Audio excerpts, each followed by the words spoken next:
Hi, this is Quillerin, and this is the Key Heart series. First installment is The Oldest Staircase, and this is Chapter 1. It's called A Discovery. My name is Quill. That's right, I was named after a pen. How crazy is that?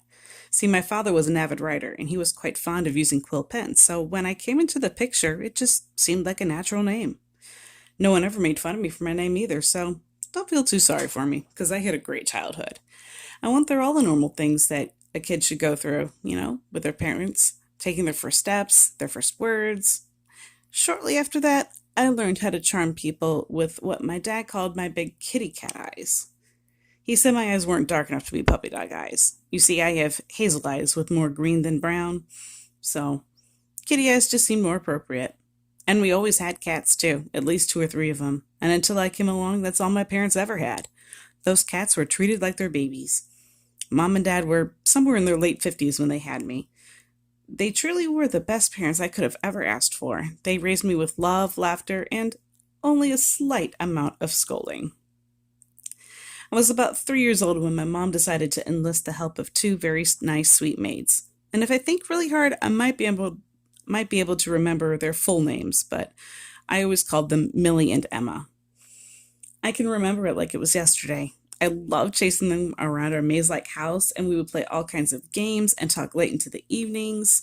Millie taught me how to read and write, and Emma taught me the history of our world as well as math and science. I loved our lessons. I would just soak up all that information like a sponge, and anytime I found the chance to share what I had learned, I would become like a teacher, just like them. And what I really enjoyed is when the neighbor kids would come over, and I would teach them all about the math and science and such. Oddly enough, all my friends' names began with the letter Q. There was my best friend Quinn, and then there were the two little boys who lived in the valley across the way. They were Quentin and Quincy, and they were always causing trouble. Quinn and I would stay out of their way long enough until they broke something, and then we'd run and tell our parents. All of our parents were always having get togethers. Some more serious than others, but most of the time we would just have fun and hang out. We were happy in those days, not a care in the world. Now, of course, that had to change because, well, good things just don't last forever, unless you reside with a higher power. My dad reserved some time just for me every night before I would go to bed, and he would tell me all about the higher power. He said that kind of power is good and pure and would always help you decipher right from wrong. I loved listening to my dad talk about the higher power. There was so much love in his heart, and he would tell me how the higher power created our world and how lovingly he made each and every one of us. And I always thought, how cool. There is someone out there who loves me so much that he took the time to create me cell by cell and talent by talent. He even balanced the brown and the green in my eyes to be just the right shade that I could be called kitty cat eyes. My dad's voice had a lot of bass to it, and it would carry down the long hallways of our house, especially when he sang. He loved to sing, mostly hymns about how great and how awesome the higher power is, and I would fall asleep listening to him sing. I would love to hear him sing those songs one more time, but in his early 80s, Dad had a stroke, and after that, he was unable to speak or sing. So from there on out, he always carried a notepad and a pen with him wherever he went. My mom couldn't care for him because she was getting frail and had horrible arthritis. So Millie tended to my dad, and Emma cared for my mom. And how they did all of that and still managed to take care of me, I will never know. Millie and Emma taught me well, and even though Dad couldn't talk, he would leave me letters on my pillow every night. I kept every one of those letters. I could never pick a favorite between my parents, but my dad and I always did have a very special relationship. And this was something that I knew I could always rely on. No matter what happened in my life, I knew that my parents were always there for me, and that never changed.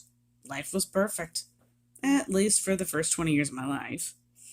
Little did I know, but change was in the air with my upcoming 21st birthday. Quentin, and Quincy, and all their parents came over for the celebration, and Mom and Dad were unusually quiet that day. What's wrong? Why are you guys so quiet? Is there something wrong? Because something really has to be wrong. Did one of the cats go missing? It has to be one of the cats, right? And why won't anybody say anything? Somebody, please say something, I screamed. Be still, Mom commanded. Okay, but what's going on? Because you guys need to be happy. It's my 21st birthday. I mean, come on.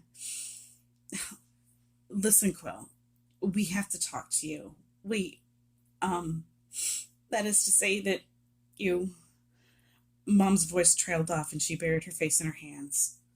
What is happening? I wondered. In my entire life, I've never seen my mom cry. At least, not this kind of crying. This was very different from any other time that I've ever seen her cry.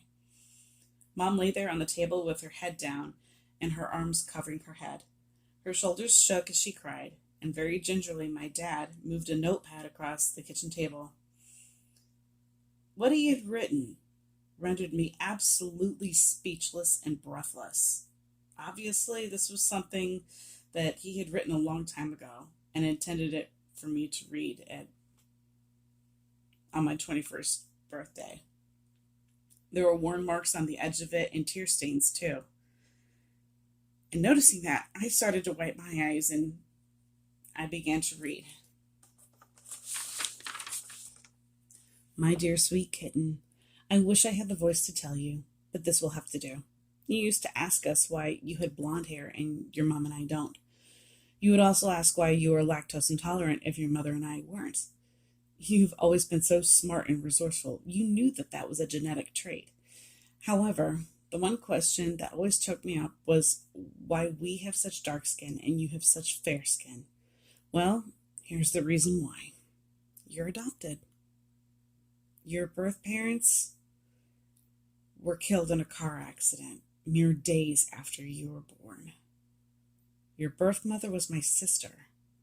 So while you are biologically our niece, we have always loved you as if you were our own daughter. You see, your birth father was from another race. He had pale skin, blonde hair, and yes, he was lactose intolerant as well. Your mother, my sister, she was a beautiful woman who had your eyes. I broke away from the notepad and thought for a moment. I knew it was a bit of a genetic anomaly, but this makes it even stranger. Why would I mainly take after my birth father's race instead of my mother's? She was the one who had the dominant genes. Most of my dad's were recessive, and while it answered most of my questions, it would inevitably produce more questions in the long run.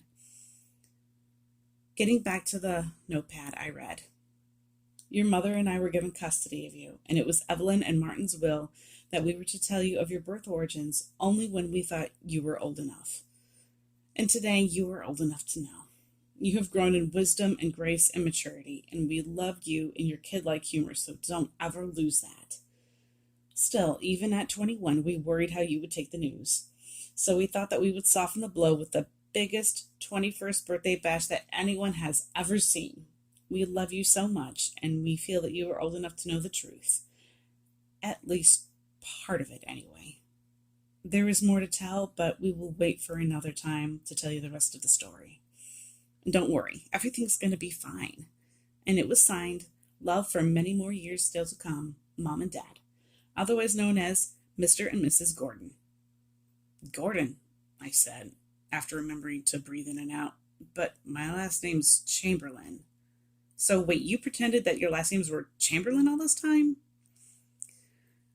Wiping her tears, Mom said, Sweetheart, your birth mother's maiden name was Gordon. She married a Chamberlain.